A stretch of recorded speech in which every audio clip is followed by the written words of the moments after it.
प्रधान क्षेत्र पंचायत स्वाभिमान संघ लगातार पिछले कई वर्षों से बीडीसी के अधिकारियों के लिए संघर्ष कर रहा है। उत्तर प्रदेश के 75 जिलों में से 826 ब्लॉकों में बीडीसी संघ सक्रिय संगठन बन चुका है। क्षेत्र पंचायत सदस्य को कई अधिकार और शासनादेश जारी किए गए, लेकिन जमीनी स्तर पर बीडीसी को कोई भी लाभ नहीं मिल रहा है। इसलिए बीडीसी संघ के पदाधिकारियों ने डीएम, मुख्य विकास अधिकारी और प्रदेश के मुखिया योगी आदित्यनाथ को ज्ञापन सौंपा, लेकिन अभी तक कोई भी समस्याओं का निस्तारण नहीं हुआ। संघ ने कई बार आंदोलन किया, लेकिन फिर भी अधिकारियों ने कोई भी सुध नहीं ली है। प्रधान क्षेत्र पंचायत स्वाभिमान संघ ने पंचायती राज मंत्री ओम प्रकाश राजभर को अपनी मांगों से रूबरू करवाने के लिए पत्र सौंपा और अपील की है कि क्षेत्र पंचायत सदस्यों को उनके अधिकार से वंचित न किया जाए और उन्हें भी विकास के कार्यों में सहभागी बनाया जाए, क्योंकि यह भी 2000 मतदाता और लगभग 5000 क्षेत्र पंचायत की जनता के प्रति जवाबदेही होते हैं और जल्द से जल्द समस्याओं के निस्तारण की मांग की है। अटल टीवी की टीम ने स्वाभिमान संघ के राष्ट्रीय अध्यक्ष नवनीत शुक्ला से टेलीफोनिक वार्ता की। उन्होंने क्या कुछ कहा, आइए आपको सुनाते हैं।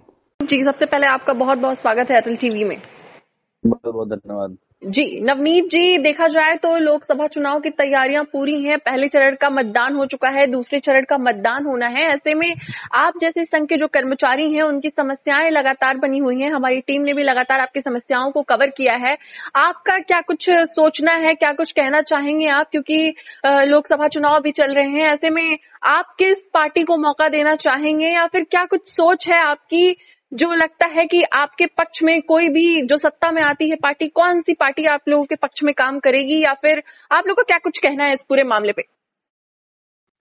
मैं अटल टीवी का सबसे पहले बहुत बहुत आभार व्यक्त करता हूं। मैं प्रधान क्षेत्र पंचायत स्वाभिमान संघ का राष्ट्रीय अध्यक्ष नवनीत शुक्ला एडवोकेट, मैं अवगत कराना चाहता हूं कि पिछले 30 महीने से प्रधान क्षेत्र पंचायत स्वाभिमान संघ 59,000 गांवों, 823 ब्लॉकों, 75 जिलों में लगातार बीडीसी के लिए संघर्ष कर रहा है।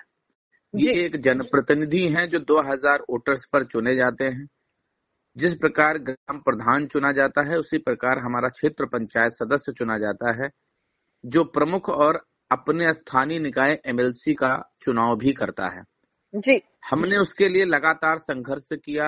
लगभग 5 बार हमने लखनऊ में 50,000 बीडीसी के साथ पूरे प्रदेश से आए सम्मानित क्षेत्र पंचायत सदस्यगण यहाँ पर आकर अपने अधिकारों के लिए संघर्ष किया। और आज का दिन बहुत ही शुभ है, क्योंकि गांधी जी का मानना था कि राष्ट्र का विकास गांवों के गलियारे से होकर गुजरता है। उसी की मंशा को पूरा करने के लिए पंचायती राज 1961 में व्यवस्था लागू हुई, जिसकी त्रिस्तरीय ग्राम पंचायती व्यवस्था का एक अभिन्न अंग क्षेत्र पंचायत सदस्य है। आज 24 अप्रैल 1992 में 73वां संशोधन लागू हुआ। उसी के शुभ अवसर पर माननीय मनमोहन सिंह जी की जब सरकार थी 2010 में, तब से पंचायती राज दिवस आज के दिन मनाया जाता है।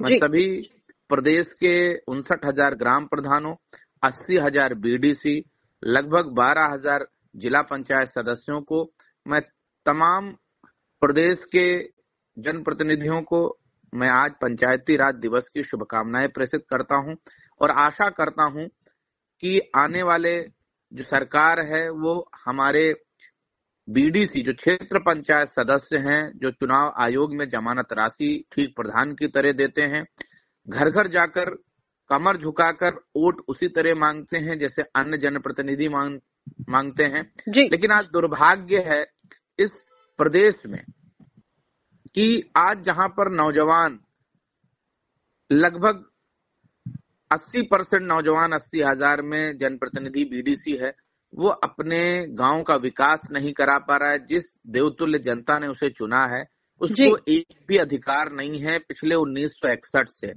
लेकिन अब की बार चूंकि पढ़ा लिखा तबका क्षेत्र पंचायत सदस्य बना है, तो कहते हैं कि तलवारों की धारों पर इतिहास हमारा चलता है, जिस ओर जवानी चलती है उस ओर जमाना चलता है।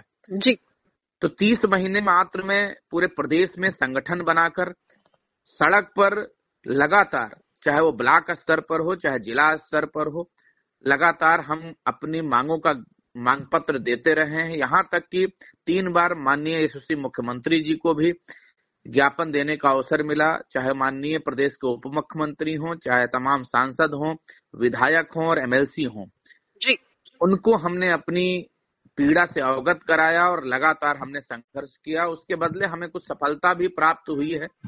माननीय उत्तर प्रदेश सरकार ने हम जनप्रतिनिधियों को बीमा राशि उपलब्ध कराई, जिसके एवज में हम लोगों ने 10.5 करोड़ रुपए लगभग अपने जनप्रतिनिधियों को, जो मृत बीडीसी हैं, उनके परिवार को दिलाने में सफल रहे हैं।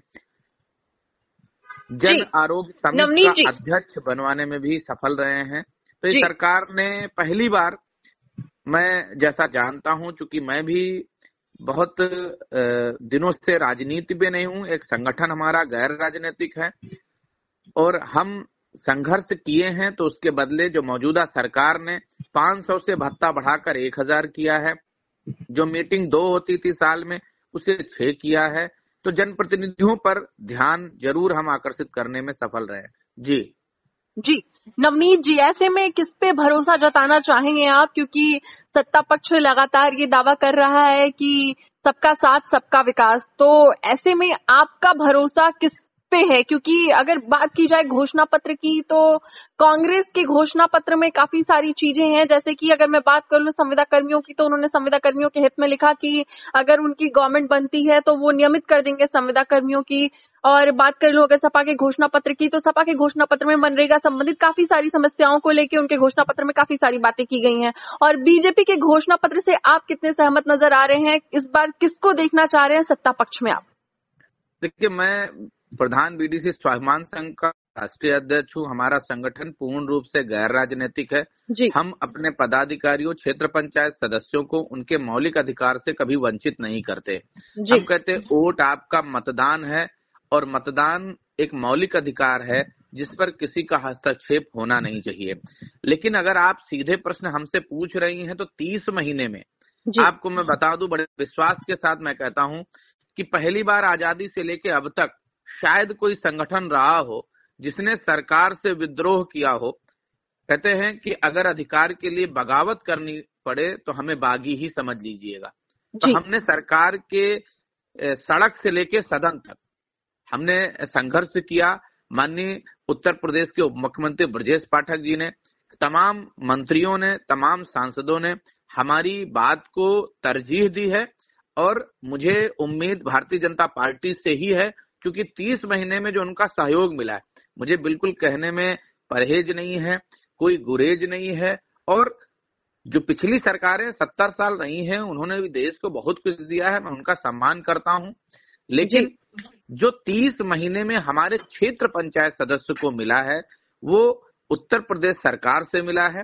तो मैं बिना विचलित हुए बहुत स्पष्ट कहना चाहूंगा कि मुझे भारतीय जनता पार्टी की सरकार पर ही भरोसा है।